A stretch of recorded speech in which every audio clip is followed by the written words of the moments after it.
Alright, welcome to the video. Today we're going over the strengths, drawbacks and hidden powers of the new M3 Infrared in Battlefield 5. A gun many people don't really understand at the minute. I played and ranked it up to the max specialization rank, so I've got all 8 specs now available and I've picked my 4 to get a proper feel for the gun. So you're going to see a mixture of footage starting from full specializations equipped and then working back through some footage with less specs. Now the M3 has caused some confusion in the past couple of days, with lots of people being very excited for this unique gun, and it is totally unique in some regards, but it doesn't perform anything like how many expect. So I want to do some tests to dispel some of the rumours and expectations for how many players logically thought an infrared weapon would perform. So no, it does not allow you to see enemies through player created smoke. I know a lot of players expected that to be a feature, but no, it doesn't do that. It also doesn't light enemy players up like a beacon. I think many expected that to be a feature for night maps and such like, but as we haven't really got that right now, it's essentially a moot point, and in fact the bright maps sometimes are a bit of a hindrance, as we'll come to see. No, it also doesn't allow you to automatically spot enemies by aiming at them, which a few people have mentioned. And no, it doesn't have scope glint, as it's a semi-auto rifle rather than a bolt action, meaning that it's also the first semi-auto rifle available for the recon class, as the other semi-autos present for that class are classified as self-loading rifles. And the fact it has no scope glint is where we can begin to list its unexpected strengths. Rather than a weapon used for scoping out the landscape and picking heads off with precision, whilst taking advantage of being able to notice people via the infrared scope, it's actually more of a stealth / run and gun hybrid option for recon. It has very little muzzle flash and no tracer rounds from an enemy's perspective, as you can see here as my girlfriend fires it at me, whereas if we compare it with the M1A1, there's a clearly much more noticeable cue that someone is firing a weapon and where from. In fact, in this clip here, I'm aiming out trying to find where my girlfriend was, as she was firing from a far distance with the M3 infrared to let me know where she was, and there was literally zero feedback as to her position. She could have shot me directly, in fact, and I'd have had no clue where she was. And even more so than that, to build upon that point, and I must give props here to Dan Minigun, as he was the first one I saw mention this. His Twitter link is in the description if you want to drop him a follow on there. The M3 infrared functions as a suppressed weapon essentially. So much like, say, the grease gun, being hit by it gives you no direction notifiers at all. So when you normally get hit by a weapon in the game, it gives you markers as to the direction. But as you can see here, when hit by the M3 infrared, you have no idea where from. Is that a good idea or a bad idea in a game where you're kind of relying on this feedback to find where people are with the visibility, etc.? That's up for debate, but the gun does need some strength, so we'll say, so I'm glad this is one it has got. Plus, the sound of it firing is a lot less noticeable than many other weapons, which all put together is what this gun is actually good for. Not at all what you'd logically think it's for when you look at the gun and get a description of it. So while some of you very smart people maybe expected this from looking at the barrel of the gun or whatever, us normal folk needed to get our hands on it to work all of it out. And if any other creators have covered this by the time you see this video, well, at the time of doing this recording, I haven't seen any of that coverage, so yeah,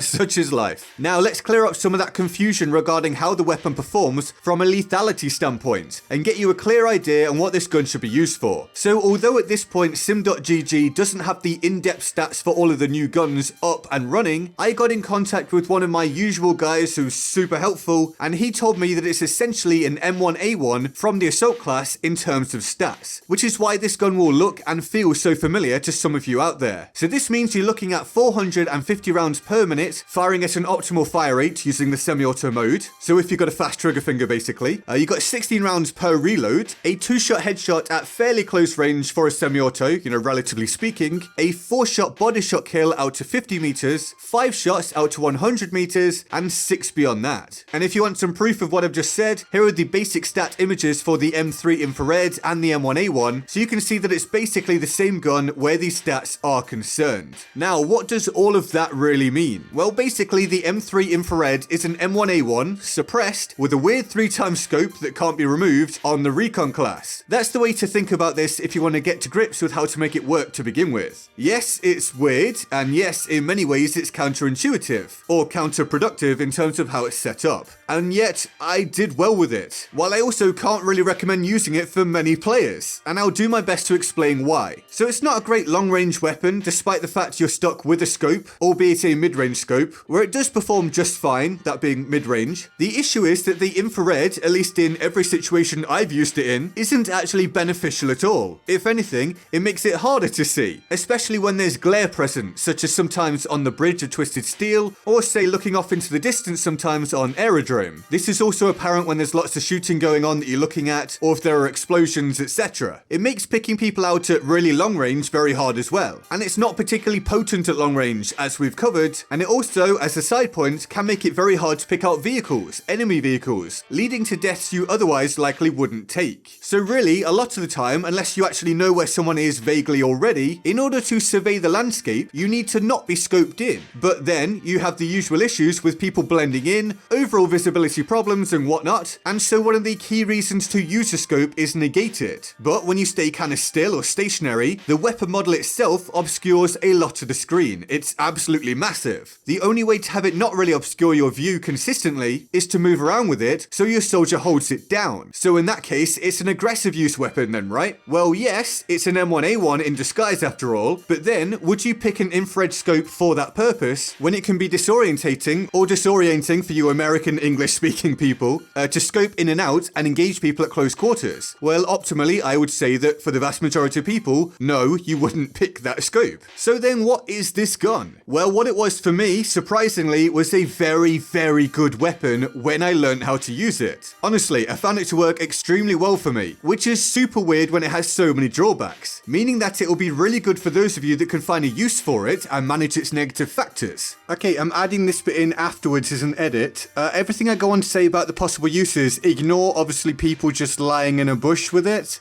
This is going to be a very camper-friendly weapon, and I don't really cover that in the uses coming up because I didn't really consider using it that way. But yeah, lying somewhere with a bipod with a weapon that doesn't give any feedback for the enemy, that really could cause a problem when people learn about it. I don't know, it's just another thing in this game that promotes very passive, campy gameplay, unfortunately. But yeah, I just thought I'd bring that up. I am aware of it. It's a thing. Okay, let's carry on. So what are those uses? Well, if you can handle having that scope, then you can run and gun with it, drop people very quickly if you're accurate, and utilize those stealth aspects, while hip firing is still an option in a pinch. Or you can play more passively and utilize it in mid-range, where if you can spam the trigger and still maintain your accuracy, you can be an absolute menace for the enemy to deal with. Especially when you consider you got 16 rounds and you can make use of that bipod, while the enemy has very little feedback as to where you're shooting them from. Or there's long range, where honestly the gun isn't really good from, as we covered. It isn't designed for it, but if you're accurate, you can still land damage. Plus, taking pot shots isn't punished too much due to those same aspects. Having a suppressor, having a scope if you can see the enemy, and then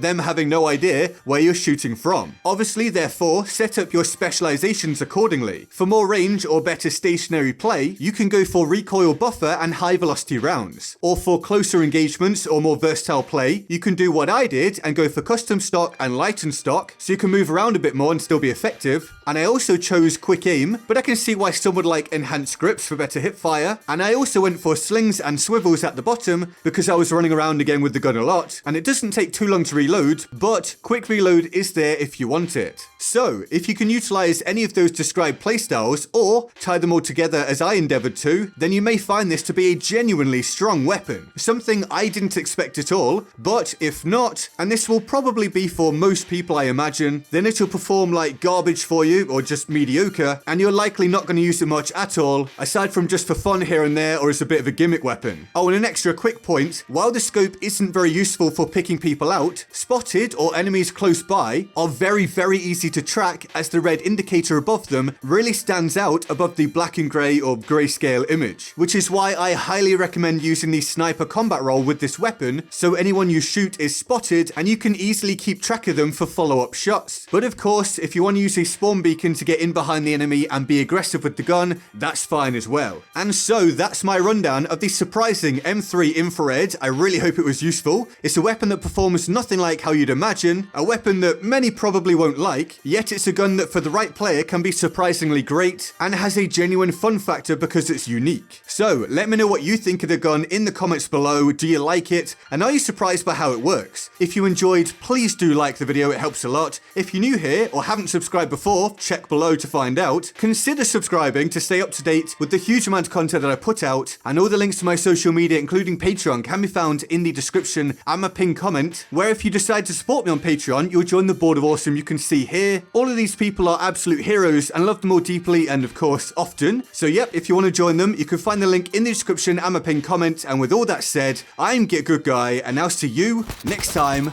Laters. This is where it's better for me than playing something like Al Sundan or Hamada, because you do have the village area. So if you want to stick to those flags, do it. If you like the longer range gameplay, you can go for that.